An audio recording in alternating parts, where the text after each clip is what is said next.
Bonjour les filles, c'est Aurélia de Femmes d'Intérieur. Bienvenue dans cette nouvelle vidéo prophétique que j'appelle Wake Up Spirituel. Wake Up, ça veut dire réveil. Et mon but dans cette vidéo, c'est que tu puisses te réveiller, te réajuster et à saisir ce que le Seigneur veut que tu fasses ou que tu saches particulièrement en cette saison. Par contre, ces vidéos ne sont pas pour tout le monde. Je te conseille vivement de les soumettre au Saint-Esprit pour savoir si c'est pour toi et surtout pour savoir si ces messages sont de Dieu. C'est aussi important. Je ne fais pas l'impair là-dessus, c'est important de le faire pour tout. Femmes d'Intérieur, c'est un ministère prophétique et d'enseignement. Donc on organise des retraites spirituelles, on organise des études bibliques. Il y en a une qui est en cours, tu peux t'inscrire. Et on a aussi des planeurs, il y en a plusieurs, Vision Planner, Dream Planner, un autre qui est en préparation par la grâce de Dieu. Et voilà, je bénis Dieu d'utiliser Femmes d'Intérieur comme ce canal qu'il est pour la croissance spirituelle des femmes chrétiennes. Alors, abonne-toi, suis-moi sur les réseaux sociaux et surtout inscris-toi le 27 juin prochain. Je suis en train d'organiser une masterclass exceptionnelle pour quitter la stagnation dans la vie. Voilà, on va se plonger dans la parole de Dieu. Tu vas venir avec des questions, tu vas repartir avec des réponses. J'ai hâte, je sais que le Seigneur a une parole, il a une guérison, il a une restauration, il a quelque chose pour toi. Donc viens à ce rendez-vous, c'est gratuit. Rendez-vous le 27 juin. Tous les liens sont en description de la vidéo. Le message du jour s'intitule « Quitte cette église, le Seigneur va la détruire ». Un disclaimer, ça fait pas de mal. Pour vous dire encore une fois, je n'ai rien contre les églises. Bien au contraire, je suis et j'ai toujours été à fond dedans. Je ne vous partage pas ma pensée, je vous partage ce que le Seigneur me dit de dire pour les personnes qui sont concernées, qui sont dans une situation de vie ou de mort, que ce soit une vie naturelle ou une vie spirituelle, d'accord? C'est hyper important. Je vais partager plusieurs versets. Vous allez voir qu'il y a beaucoup plus de versets que juste ne quittez pas vos assemblées, qui s'inscrit dans un contexte bien précis. Et là, je vous parle dans un autre contexte bien précis. Il y a beaucoup d'abus spirituels qui existent de la part d'église. Mais quand je dis église, je parle aussi de mouvements, de sectes, mais je parle aussi, je veux dire, d'organisation, des fois même ça, c'est quoi? C'est un groupe WhatsApp, c'est un groupe Facebook où dedans il y a une personne qui est prétendument prophète, qui est prétendument enseignant, docteur ou qui est prétendument, j'en sais rien, évangéliste. Et c'est une personne qui abuse, c'est une personne qui pratique de la sorcellerie peut-être sur vous, c'est une personne qui a complètement laissé tomber le mandat qu'il avait au départ, ou bien c'est une personne tout simplement qui n'a jamais eu ce mandat et qui est un faux prophète, d'accord? Il y a beaucoup de cas dans la Bible, mais vraiment début à la fin de la Bible, on nous parle des églises, on nous parle des jugements, des dérives qui se font dans les églises. J'ai fait une série de vidéos sur les abus spirituels, vous pourrez aller voir. Il y a plein de passages bibliques, ça ne manque pas. Donc si tu es dans une situation dangereuse, ce message il est pour toi dans l'église. Allons dans Jérémie 6 au verset 1 à 2. La Bible dit: quittez Jérusalem, gens de Benjamin, mettez-vous à l'abri ailleurs. Faites entendre la corne de bélier à Tekoa. Élevez un signal à Beth-Kérem. Oui, un malheur, une véritable catastrophe arrive du côté du nord. Voici que Jérusalem va être détruite, cette ville belle et charmante. Amen. Donc, vous voyez le contexte, souvent, il y a un jugement en fait qui va être fait dans des lieux. Donc, souvent, ce sont des villes. Souvent, ça peut être aussi des églises, dans la Bible en tout cas, où il y a eu le péché. S'il y a eu le péché dans une église, et je pense aussi à l'église de Silo, à la parole de Dieu, c'est un endroit qui va connaître les mêmes malheurs. Okay? Le Seigneur, partout où il y avait vraiment idolâtrie, il y a eu manquement aux instructions, aux obligations, à l'obéissance qui était due à Dieu, partout où il y a eu infidélité à Dieu, péché, le Seigneur parle beaucoup aussi de prostitution, il parle d'infidélité. Bon bref, le Seigneur va détruire. Donc là, on va continuer dans Jérémie 5 du verset 27 à 31 pour appuyer ses propos. La Bible dit: comme une cage pleine d'oiseaux, leurs maisons sont remplies d'objets obtenus de façon malhonnête. C'est pourquoi ils sont devenus importants et riches, gros et gras. Et en faisant le mal, ils dépassent toute limite. Ils ne rendent pas la justice, ils ne défendent pas le droit des orphelins. Sinon, ceux-ci pourraient s'en sortir. Entre guillemets, ça veut dire qu'ils ne s'en sortent pas, les personnes qu'ils doivent protéger. Ils ne prennent pas en main la cause des pauvres. Le Seigneur déclare: est-ce que je ne dois pas agir contre ces gens-là? Est-ce que je ne dois pas me venger d'un peuple comme celui-là?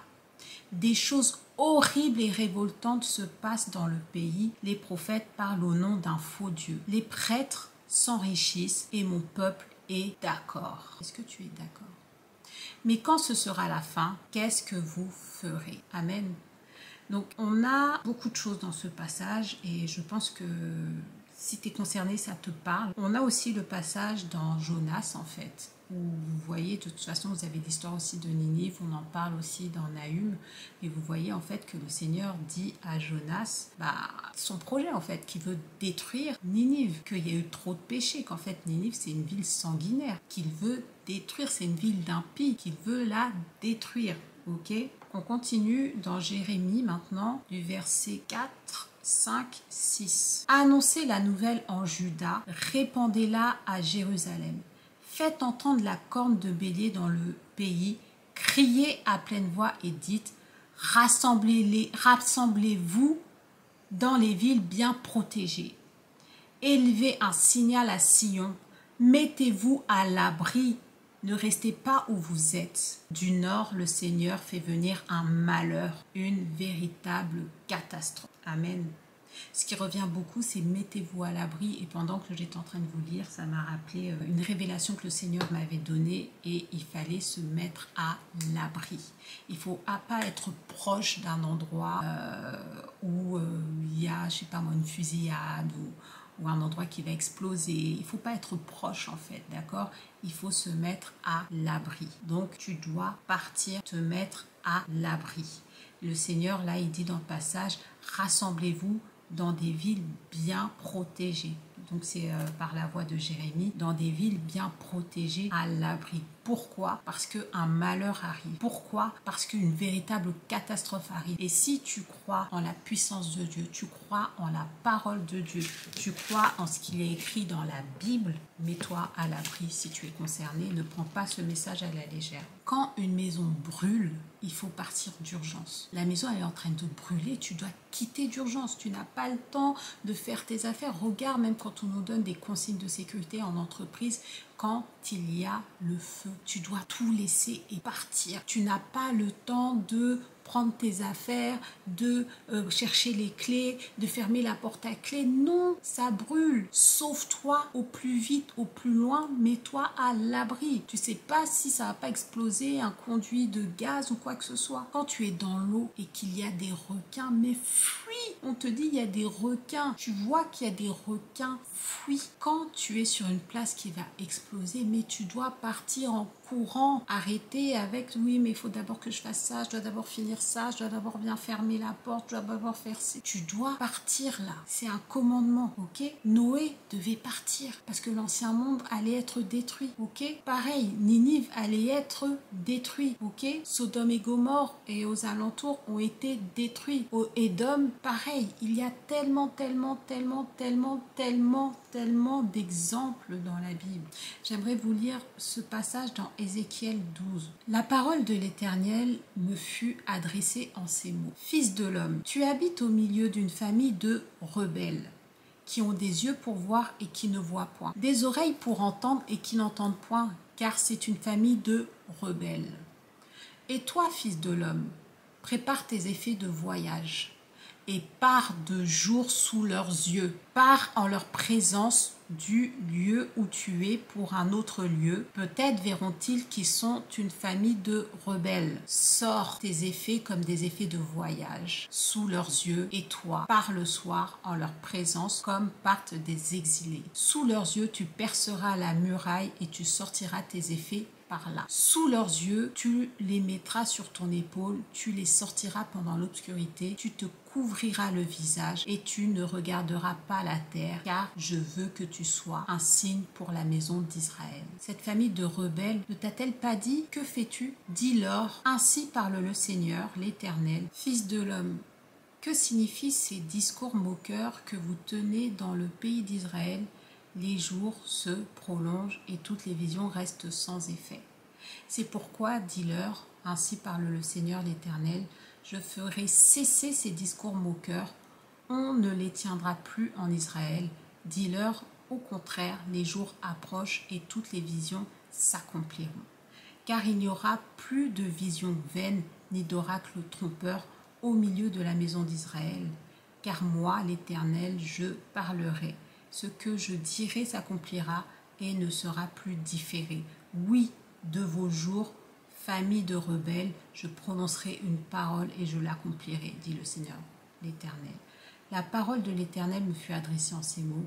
Fils de l'homme, la maison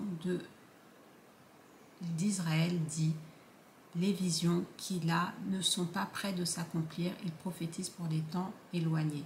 C'est pourquoi dis-leur, ainsi parle le Seigneur l'Éternel, il n'y aura plus de délai dans l'accomplissement de mes paroles. La parole que je prononcerai s'accomplira, dit le Seigneur l'Éternel. Waouh. Moi-même, la vérité, c'est que je vous partage beaucoup de messages et beaucoup de messages que j'ai reçus il y a un moment. Et je les avais déjà tous rédigés, tout ça, mais les relire, c'est vraiment, c'est encore plus poignant en fait, parce que je réalise que c'est tellement, tellement, tellement d'actualité, et je vous partage vraiment les messages qui ont toujours une résonance aujourd'hui, bien sûr, mais c'est tellement d'actualité, donc tellement de choses à dire sur ce passage. Vous voyez, on comprend que quand tu es dans un endroit en fait de rebelles, donc de personnes qui sont rebelles à la parole de Dieu, enfin bref, que en fait les jours se prolongent et les visions restent sans effet. Et que en gros tu as des visions mais vaines, tu reçois des paroles mais qui te trompent, c'est un peu, voilà, c'est la confusion quoi. Et du coup le Seigneur il dit fais ce que je te dis et tout ça, et tu verras en fait ce que je vais faire. En fait on dira plus que à Israël il se passe ci, ça, que les paroles sont vaines et tout ça, non. Donc c'est vraiment quelque chose, il y a plusieurs dimensions, mais en tout cas je trouve que ça valait la peine d'être lu. Ésaïe 1 au verset 15-16. Quand vous étendez les mains pour prier, je détourne mon regard. Même si vous faites beaucoup de prières, je n'écoute pas. Vos mains sont couvertes de sang. Lavez-vous, rendez-vous purs, éloignez de mes yeux vos actions mauvaises, arrêtez de faire le mal. Wow. Donc là les filles, c'est une invitation à la repentance, c'est une invitation à la sanctification, la purification vraiment, et à vous éloigner de vos actions mauvaises. Parce que quelque part, vous êtes resté dans un endroit, vous êtes sous l'influence de l'esprit qui régnait là-bas, d'accord? Donc, vous, malheureusement, au bout d'un moment, et là, il faut être honnête envers soi-même, on a pu faire des choses, dire des choses, penser des choses qui étaient très éloignées de la volonté de Dieu. Il faut se repentir. Voilà, donc le Seigneur va détruire cet endroit. Abonne-toi si ce n'est pas encore fait. Like si tu as été béni. Commente, je m'en vais si c'est pour toi. Et partage à une personne qui a besoin d'entendre ça. Et voilà, j'ai hâte de pouvoir commencer les live témoignages. Si tu as un témoignage, tu peux témoigner à visage caché, pas de problème, tu verras. Parlons-en, tout est fait, mais il faut qu'on se réveille. Il faut qu'on se réveille. Ma prière est que nous soyons là où Dieu nous attend.